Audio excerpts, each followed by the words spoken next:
نحمد و نصلی علی رسول کریم. انشاءاللہ اب طواف کا مذاکرہ کرتے ہیں.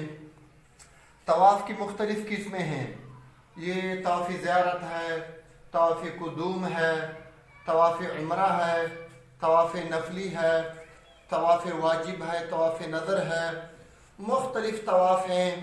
اور اب ہم طواف کا مذاکرہ کرتے ہیں. اگر میں احرام میں ہوں اور عمرہ کا طواف کر رہا ہوں تو پھر کیا کروں گا؟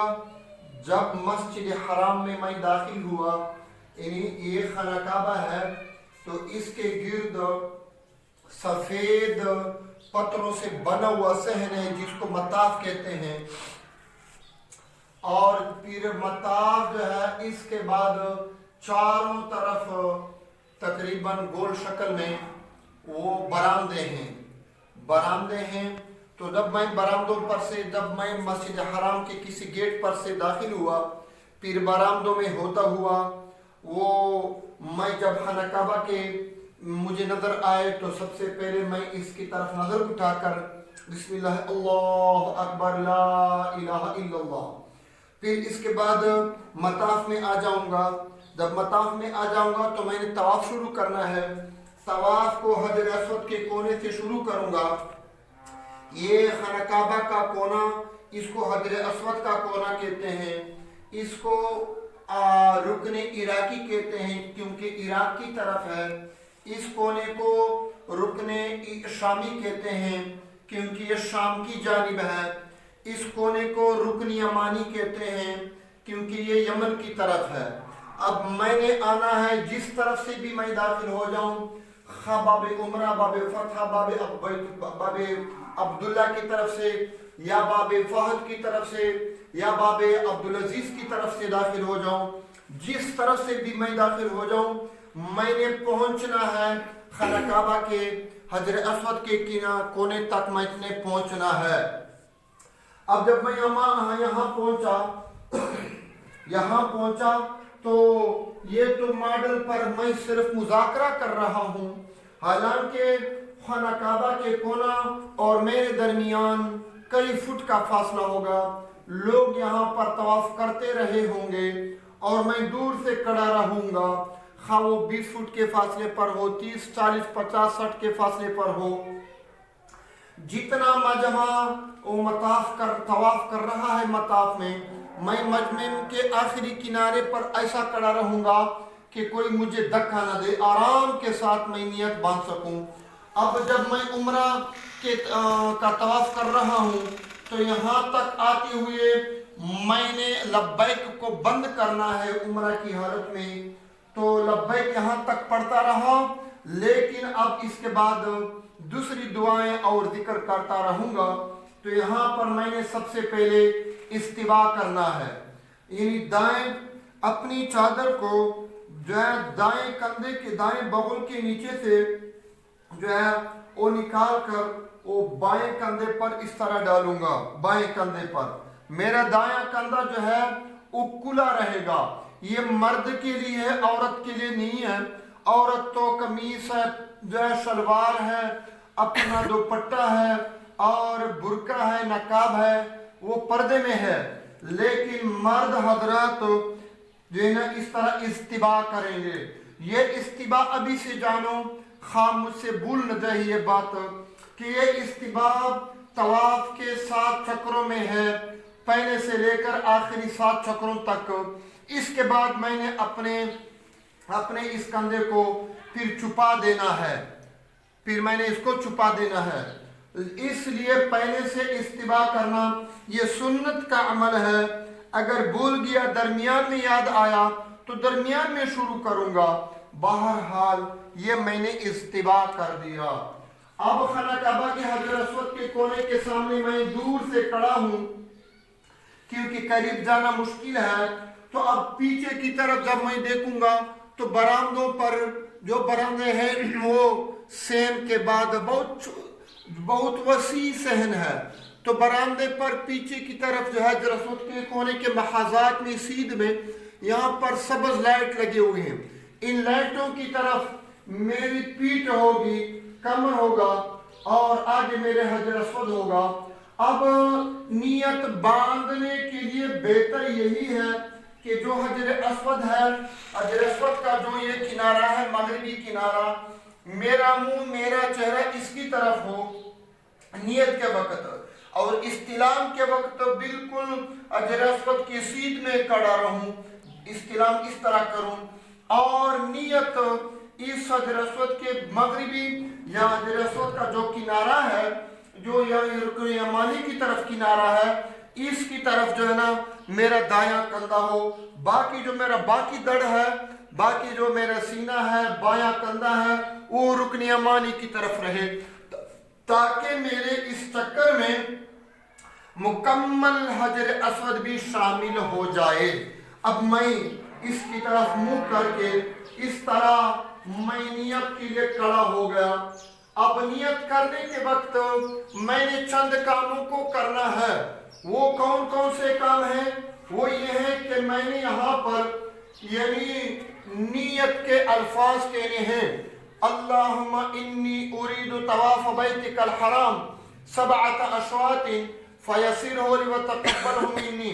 یا اللہ میں نیت کرتا ہوں خانہ کعبہ کے طواف کی نیت، یا اللہ 7 چکروں کی نیت کرتا ہوں، تو میرے لیے آسان فرما اور قبول بھی فرما دے۔ نیت کرتا ہوں خانہ کعبہ کے طواف کی اور 7 چکروں کی، یا اللہ تو آسان فرما دے اور قبول فرما دے۔ اب میں نے یہاں پر نیت دل سے بھی کرنا، زبان سے کہنا اچھا ہے۔ اب اس کے بعد میں نے اپنے ہاتھوں کو جو ہے نا اپنے کانوں کے لو تک پہنچانا ہے، ان انگلیوں کو، جس طرح نماز کی نیت باندھنے کے وقت میں لے جاتا ہوں، اپنے ہاتھوں کو اوپر اٹھاتا ہوں۔ عورت کیا کرے گی؟ عورت اپنے سینے کے برابر یا اپنے کندھوں کے برابر اس طرح ہاتھ اپنے پردے کے اندر سے وہ اس طرح اٹھائے گی نیت کے دوران۔ تو اس طرح نیت کروں گا کہ میں نے نیت کر لی خانہ کعبہ کے 7 چکروں کی طواف کی، یا اللہ تو میرے لیے آسان فرما اور قبول فرما۔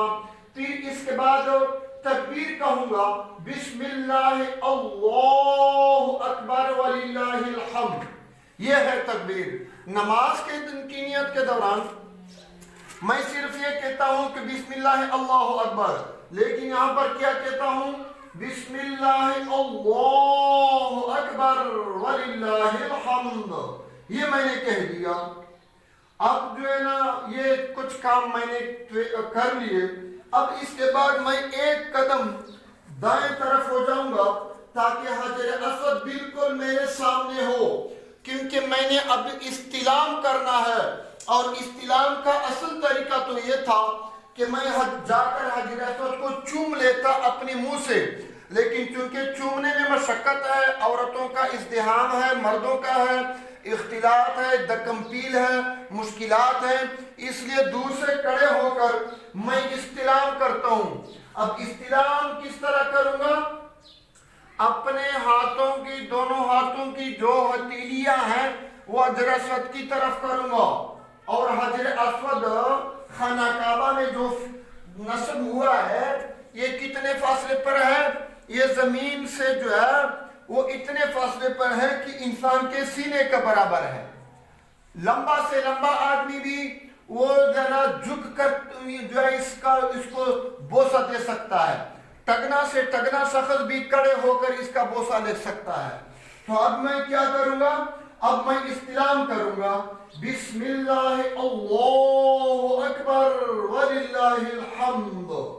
اب میں نے استلام کر دیا، استلام ہاتھوں سے، تو زبان سے بسم اللہ اللہ اکبر وللہ الحمد کہا۔ اب ہاتھوں کی انگلیوں کو چوم لوں گا، انگلیوں کے پیٹوں کو چوم لوں گا، پیٹوں کو نہیں، اس طرح۔ لیکن چومنے کے دوران آواز کو زیادہ نہیں نکالنا، بلکہ آواز کو پست کرنا۔ اب میں نے جو نیت کر لی، نیت مکمل ہو گئی۔ جب نیت مکمل ہو گئی، میرے ساتھ اگر کوئی عورت ہے اور وہ پاک ہے، وہ تو طواف کر سکتے، ناپاک ہے اپنی بلڈنگ میں انتظار کرے گی پاکی تک اور غسل تک، اس کے بعد آئے گی طواف کرے گی۔ اب میں جو ہے دائیں طرف مڑوں گا۔ اب میں نے یہاں پر جو ہے نا 7 چکر لگانے ہیں خانہ کعبہ کے۔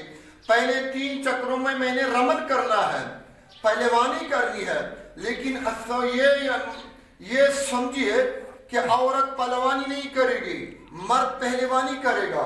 اب پہلوانی کرنا اس طرح، بھائی یہ پہلوانی ہے، اس کو رمل بھی کہتے ہیں، اس طرح اگر رش ہے اور آپ یعنی اپنے گھٹنوں کے ذریعے، پاؤں کے ذریعے سے پہلوانی نہیں کر سکتے تو پھر کم از کم اپنے کندھوں سے تو پہلوانی کا اشارہ تو کرتے رہا کرو۔ اس طرح ذکر کرو، خانہ کعبہ کی طرف مت دیکھو، آگے دیکھو، کیونکہ طواف کے دوران خانہ کعبہ کی طرف دیکھنا منع ہے، منع ہے، آگے دیکھنا ہے۔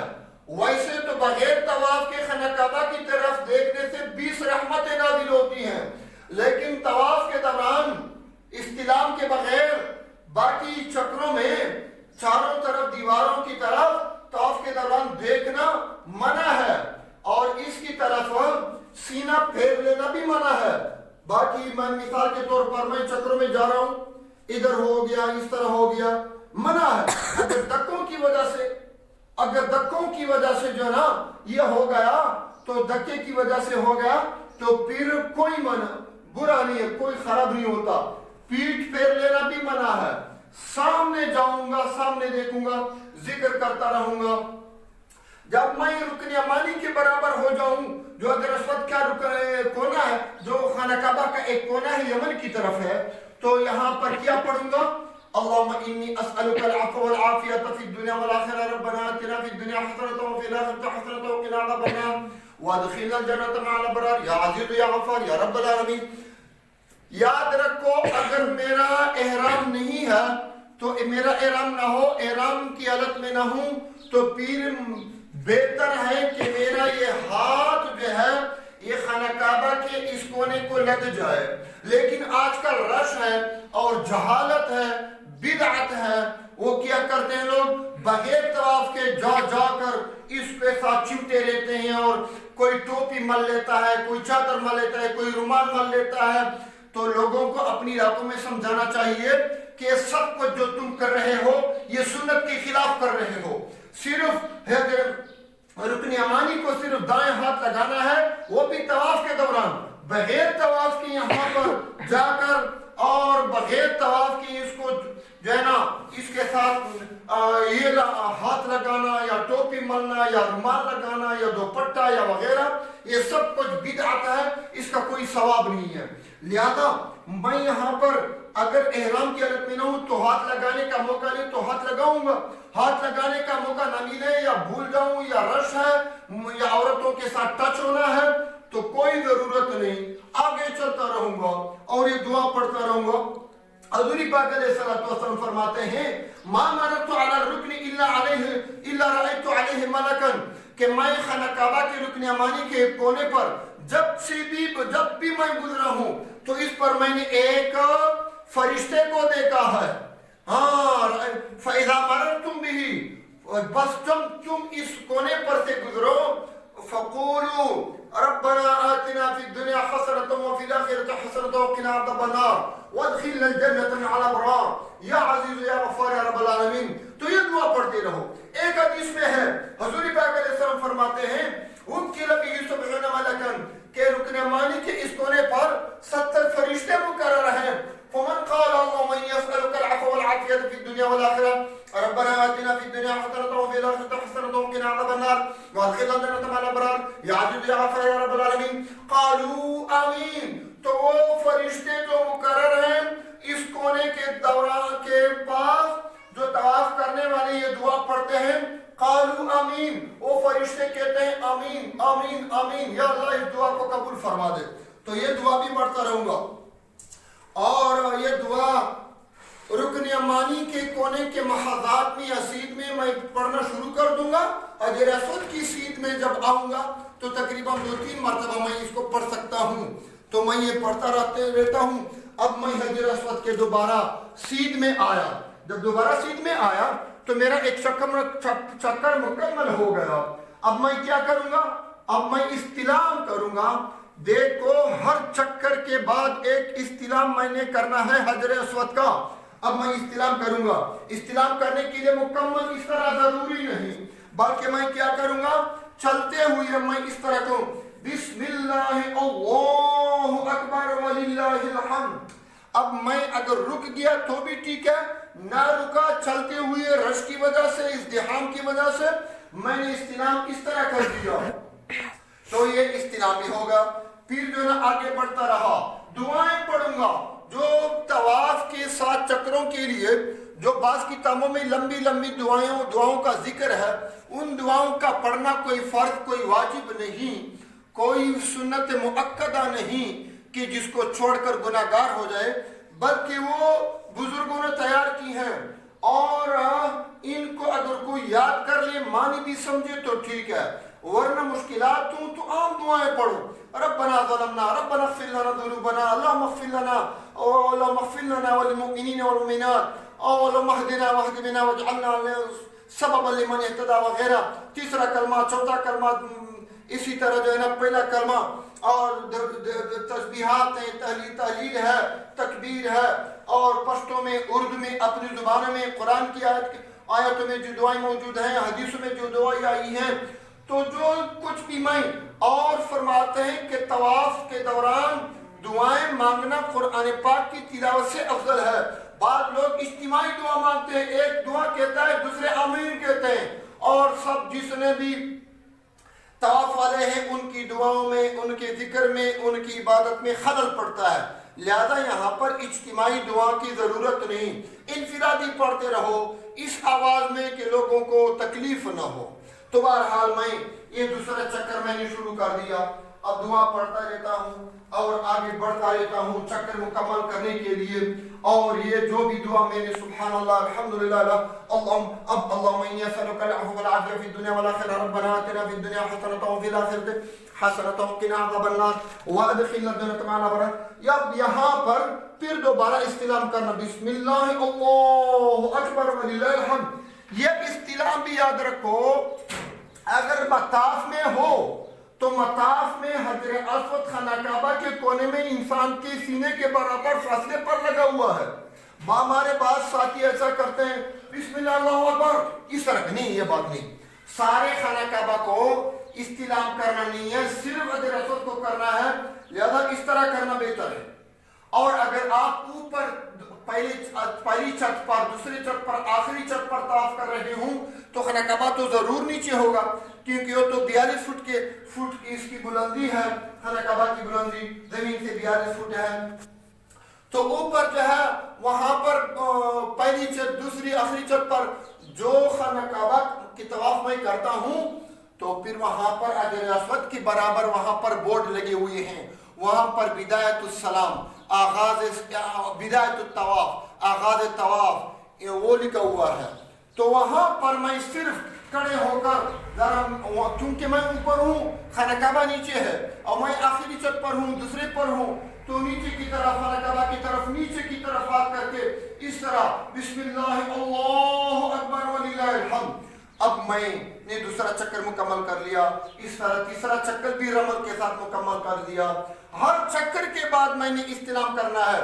جب تیسرا چکر بھی مکمل کر دیا نا تو پھر کیا کروں گا، جب تیسرا چکر میرا مکمل ہو جائے اور یہاں پر میں پہنچ جاؤں تو پھر بسم اللہ اللہ اکبر الحمد. چوتھا چکر میں، پھر چوتھے چکر میں رمل کو چھوڑ دوں گا، عام رفتار سے چلوں گا. جو عام رفتار سے، جس طرح آدمی عام رفتار سے چلتا رہتا ہے، پھرتا رہتا ہے، اور رمل کو نہیں کرنا ہے. چوتھے میں، پانچویں میں، چھٹے میں، ساتویں میں، ان 4 چکروں میں نے رمل نہیں کرنا ہے.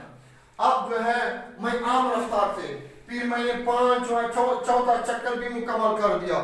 ربنا آتنا فی الدنیا حسنہ. اسی طرح پھر اس کے بعد بھی استلام کرنا ہے. تو چوتھا چکر، پانچواں چکر، چھٹا چکر، ساتواں چکر. جب میرا 7واں چکر مکمل ہو جائے تو بسم اللہ اللہ اکبر وللہ الحمد. اب میں نے استلام کر دیا.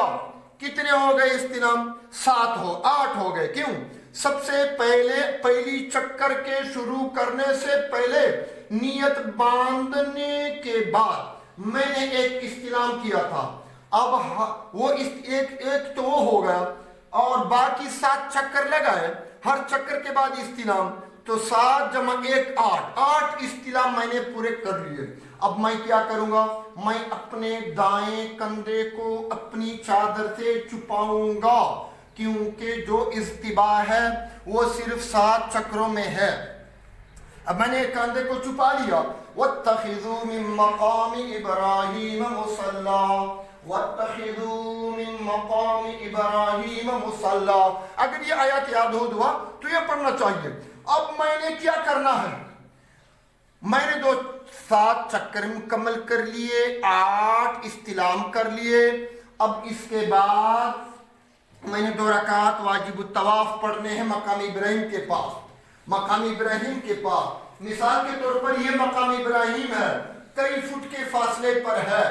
اب لوگ طواف کر رہے ہیں مقام ابراہیم اور خانہ کعبہ کے درمیان. مقام ابراہیم اور کہ اس کی طرف بھی کرتے ہیں، برآمدوں کے آخری کناروں تک بھی طواف کا جتا، طواف کا اہتمام پہنچتا رہتا ہے. اب میں 2 رکعت نماز پڑھنے کے لیے آیا تو اگر یہاں پر جگہ ملی تو ادھر پڑھوں گا.